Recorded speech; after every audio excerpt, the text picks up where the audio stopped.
Okay, let me address the question about the Pan-African occult, which I'm asked about quite a bit.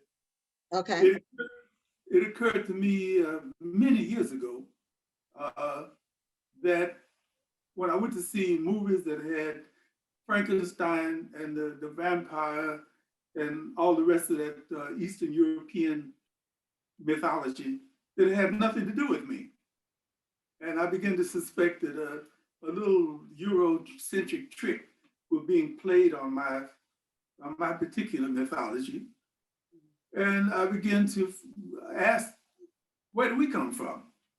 You know, as African Americans, we know that most of us have a mythological history that it predates anything that comes from Europe.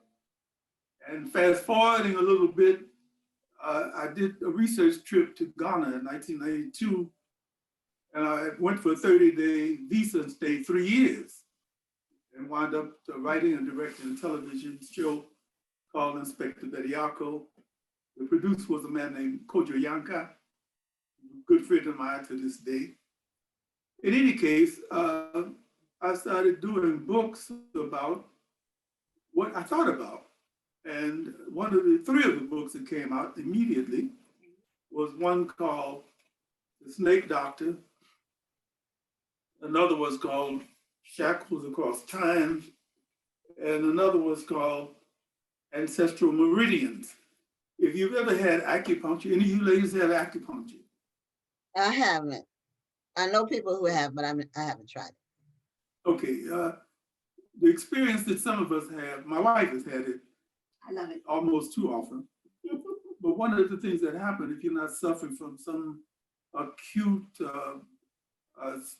psychological ailment or some physical ailment, one of the things that can happen if you have acupuncture is that it will allow you to abridge the abyss so that you wind up going into a place that will be prenatal. Think about that. I enjoyed it. She enjoys it, like I said. It's my vacation. We have an acupuncturist here, an African American sister named Jewel Dice Williams, who will take you to where you've never been, and at the same time cure your ills. Let me stop for that minute and give you time for the next question. Okay, well, with the acupuncture, are you conscious the entire time? I thought you were conscious the entire time. No. I would tell Jewel, I'll be here when you get back. Okay. Wow. And I'd go into this nice space, floating type thing. But it doesn't mean that you're sedated. Mm-hmm. You are conscious. Mm-hmm. But If she opened the door, I would know she was You're just Okay. very relaxed. Okay. it's a puzzling experience for a lot of people who think of acupuncture as some sort of weird Eastern thing. But Africans were doing acupuncture prior to the introduction of acupuncture in China 6,000 years ago. But that's another story. Okay, so where did you meet your wife in Ghana or after you got back? I was fortunate enough to meet my wife here in California. I was teaching a capoeira class. I was doing capoeira. Capoeira is an African Brazilian martial art. And her son was watching me do it, and he asked if he could do it. And I began to train him. And the next thing I know, he was having visits from this cute little sister who was, I thought it was his girlfriend. I thought she was a cougar or something, because she was obviously a little older than he was, but they were hugging and making this happened here in Watts, on 122nd Street, right off of Wilmington. But we talked to him, and I asked him, we asked him if he could have a date, and he says yes, as long as you behave yourself. Yeah, he asked Russell, and then I asked Russell, can I go on a date with him? That was how many years ago? 18. 18. we came Okay. late into each other's lives. I'm 83 and she's 72. Oh, Me, boy. 83 or Wow. 72. Yeah. So as you can see, love, We're playmates. Love is too young. It's never too late for love. Not at all. Not at all. And he cooks. Mhm. And he I cooks. love it. I He's a chef. I He's don't cook, chef. I He's a chef. chef. I chef. Amen on that. Okay, I guess it's not too late for me. I'm 40, 47, about to be 48, looking for love. So There's someone out there, girl. Get that's busy. what I'm saying. If you find love at 73, I'm gonna find love at 40 something. You gonna find. You gonna find. You gonna find you. There you go. There you go. Precious. Well, that is an amazing love story. That could be a book right there. You all should. That could be a great story about, because there's a lot of people thinking that they're, 50 or 60 and they can't meet anybody. So you all broke the mold on that. So that would be a great story to tell. We're If you writing, haven't told it already. we're writing it every day. Well, I found Come out. on, yes. I realized how much he loved me when I wanted to be a certified Tai Chi instructor, and he decided to join in and study with me. And so we're both certified Tai Chi instructors. But wait a minute, let me just simply say this very Uh-oh. quickly. I'm a martial artist, starting with street fighting in Chicago on the west side, graduating up to Aikido, going from there to Taekwondo, from there to Capoeira. And Zola has taken it over. She started studying Tai Chi with some Vietnamese Tai Chi people, a Vietnamese Tai Chi master named Tom Tran. They asked me to teach them English. And while I was teaching them English in this temple we were studying in, here in Long Beach on 10th and Orange, while I was upstairs studying, helping them with English, she was downstairs learning the Tao, the sword, Tai Chi sword. the fan, and the cane. So she knows 5 martial artists. This little dangerous person sitting next to me. Believe me, brothers, it helps to make you a better husband if your wife knows martial arts. If she can do I suppose you're right about that. Play with her sword. The thing is long as my leg. As long as my leg. Well, we have a question from the audience. Curtis Kojo Moro, he tunes in every week. He wants to know if you ever served in the military, and if so, when? Yes, I was a reluctant draftee in 1962. I served my time in Fort Gordon, Georgia, 1962 to 1964. And fortunately, thank God, I was discharged about 3 months before they began to ship people to Vietnam. Yeah, that was pre-Vietnam. Yeah. That was good. Because Curtis Morrow said he was 88 years old. Is that possible? He said he was 88. Not know that. So we have viewers from all generations. We have authors that come on from all generations. So can I say a moment of the thing about that? yeah. One of the things that happens because we live in a youth-oriented society is that there's an assumption, many times, there's an assumption that people no longer are creative after they reach a certain age. That's ridiculous. I know that I didn't become really fully cognizant of my creative abilities until I was in my 50s. So lady, you're 48, you ain't started doing it yet. 47. 47. Yeah, don't add any years on. Yeah, don't add yet. I'm not 48 yet. Well, him, your baby, okay? I think about it like that. Yeah, so he's saying, Ronnie, you're just getting started. Yes. You're going into the next chapter. I don't tell my age on this show. So I'm not sure what year I will be willing to tell it, but you all won't know on this show. Let me say that. So anyway, people normally don't think I'm the age that I am, but I try to always be tuned in to what's happening. Not everything that's happening, but just where the culture's going, where the technology is going. Writing is very helpful. I've been writing my whole life. So, writing helps me stay plugged in and connected too. So I do that, which I applaud you all for still being lovey-dovey, even Oh, most even definitely. at the ages where that you are. That's so sweet. It really is. And since we're talking about age, I'd like to know what advice would you give your younger writing self? Would you give yourself any advice? What would it be? Uh, Younger. yeah, I started writing when I was about 15. I was encouraged by a lady named Dr. Margaret Burroughs in Chicago at DuSable High School. Oh Uh, yeah, she had the I think she's in my first book. it has to have backstory, otherwise it makes no sense. Dr. Margaret Burroughs encouraged me to do something other than write nasty little stories. At the time I was writing stories, and the epitome of nastiness was pussy and fuck. Oh, He Okay.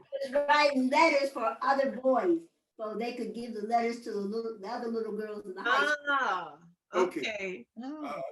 I would suggest that the up and coming writers not focus on things like that, but on matters of worldwide significance. We don't have to be told that we're in a crisis period in America concerning racial relations. So if you can write into that and past that, then get on with it. Mm. Curtis Morrow said he was a Korean War veteran. The gentleman that watches the show, Okay. 1950 and 1951. My Yeah, dad was in the Korea. My dad was in service during that time. And he said he's familiar with your books. You know what? I have a constituency that dates from 1972 when I had my first book printed, first book published. It was called Ghetto Sketches. It was published by a Dirty Rotten publishing company here in Los Angeles called Holloway House. Dirty Rotten Publishing Company. Call who? Holloway House. Holloway House. I remember Holloway House. They cooked it. Holloway House cooked their books in a wok. They stir fried it. But I remember them. I can't remember what I knew about them, but when we had the bookstore, that was when I was hearing about them. Right. That was in the 2000s. Right. okay, but here's the incredible thing. They were cheats. They very seldom sent you a truthful accounting of your residuals or whatever, but they had excellent distributorship. Okay. So I had 17 books published by them that made me sort of like an iconic figure with a lot of people who are in prison. If you know anything about a writer named Donald Goins, Oh Right. yeah. okay, when I went to do teaching classes at San Quentin and Chino, I resembled Donald a bit, and people thought I was Donald Goins. Mm. Oh, okay. After that 17 book explosion by Holloway House, they sold my books, the assets, to Kensington Press, and I Okay. received a reversal of rights to those books, and then they were consequently republished by iUniverse. And this woman sitting next to me, this wonderful artist, did photographs. I wish I could hold up a couple of books to show copies of what she did to bring out the new books. But I won't do that at this point. Suffice to say, I'm at book 32 or 35, I can't remember. And she has done either photographs of those books or drawings for the covers of those books. Well, that's amazing that you two work together. You're like a team. No, I believe in him. And, that's one thing, I've worked for a long time in law enforcement and family law. And I often thought that if people spent the time and energy that they do for a business in their relationship, it would be a lot less divorce. Okay, yeah, that's true. That's true. Mm. And it's You funny also- that you mentioned Donald Goins, because Donald Goins, that was my first, I read those books when I was I've always been a reader. Those were the books I read. My parents didn't know I was reading. I think I was about You were reading those books at such a 14 or 15. And I thought all the stuff in those books was just fictional. Because I grew up very sheltered, my parents were strict. And I thought those things that were happening in his books were just make believe. I didn't know that that was really happening. People on drugs and shooting up and prostitution and all that. I thought it was a fantasy until I became an adult. And then I learned it was real. Yes. Go ahead. Let me break in on you for just a minute. I received my degree from what I call SWU. That's Sidewalk University. Okay. That's the basements of Chicago and so forth and so on. Okay. I've over a period of time, I've had the opportunities to teach at a few universities, and they will always ask things like, is what you're talking about fiction? Mm-hmm. And I'm saying, no. Bam and Baby June and Lulu and all the rest of these people I'm talking about lived at the Alma Hotel. Slobber Lip Sally. Slobber Lip Sally. They are real people. You know nothing about it. We just finished a book called Urban Nomads. Zola did the photos of people who live downtown LA in the tents and in what might be called an underground. And we decided to do a book about what was happening in those tents, because most people drive past and that's all there is to it. They're just homeless people. But to us, they are people we could have been, or you could have been. right. Zola come from your background.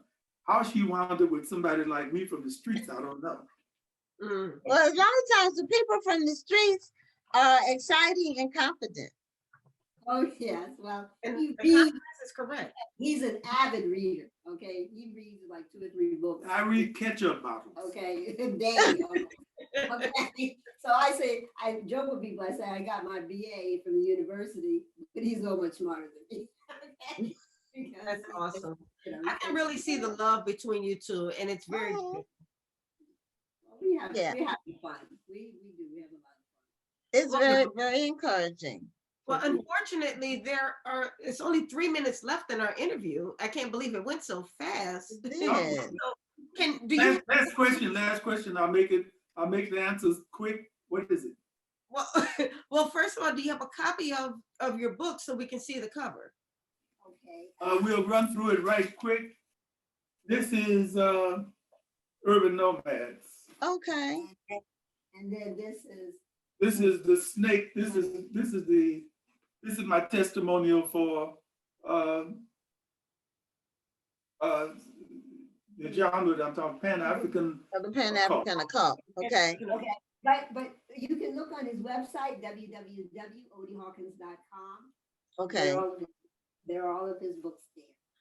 Okay. And you said you have 30-something books now. Yes, and still writing. And still writing. Yes. By hand. By hand. We have By hand. Oh. My friends do. He writes 400-page books by hand. Okay, and I have my friends. I type a little, but I have my friends who type his books for us. Oh, okay. That's commitment. It is, but that's the way people used to write. I think my early books, I used to write. I used to start my writing by hand. And then once I got to a certain point, I would then put it on the computer. But now I do it on the computer. But in his writing workshop, people had viruses on their computer and lost their whole book.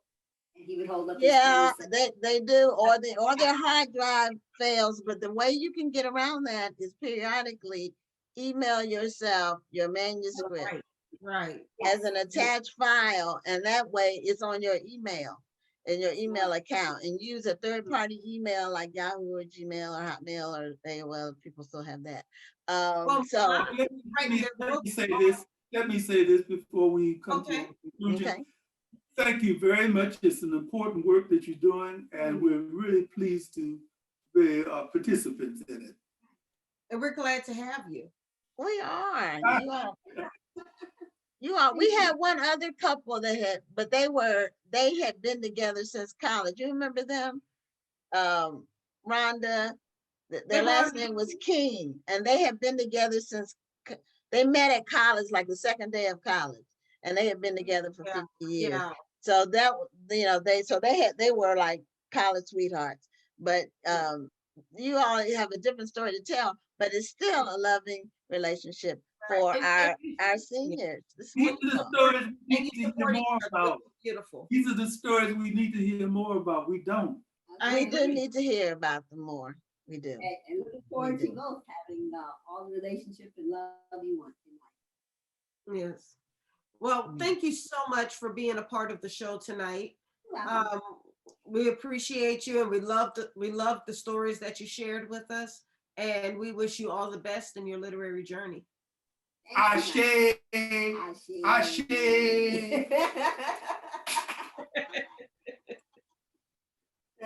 Thank you so much for being guests on the show.